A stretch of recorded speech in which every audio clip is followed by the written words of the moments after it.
This last summer, my whole family got together to celebrate my mom and dad's 60th wedding anniversary. And my mom brought her veil with her, and of course, I had to take a couple of pictures.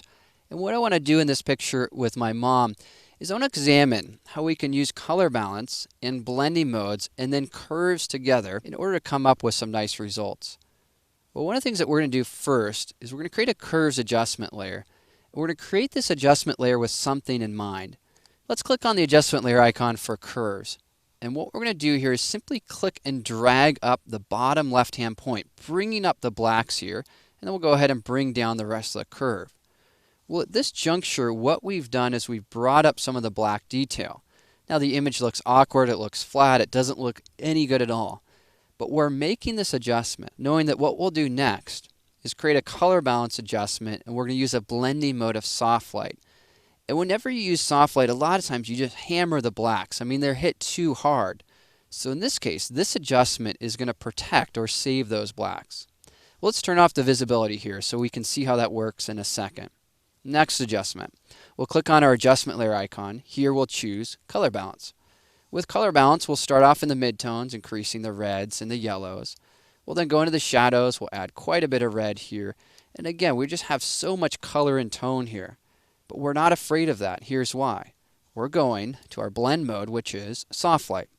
So when we use color balance on soft light, we all of a sudden come up with these interesting combinations. In this case, we can then go back and modify this color further, and I'll go into my midtones as well and just get this where I want it.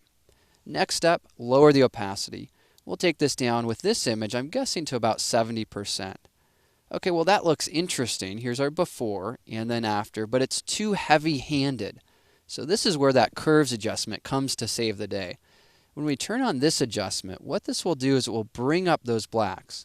So let's double click this layer and examine how we can control the density of those blacks in the background. Now each image will respond a little bit differently, but this can really save some of those tones. What you need to do whenever you're doing this technique is look away, close your eyes, and then look back. And here we can see that this gives us some pretty nice results. And what this allows us to do is to blend that color into the contrast. And in this case, if we look at our before, here it is before, and then after, it's a pretty subtle adjustment. But nonetheless, it's an adjustment which creates nice, vivid, and beautiful colors so that my mom and so that the colors of this photograph really look nice. All right, once again, here we have it, our before and then our after. In this case, how we can use color balance on a soft light blending mode, and then also how we can create a curves adjustment in order to protect those blacks or to bring some detail in back in the blacks in some of these areas, which in turn affects the overall color and contrast.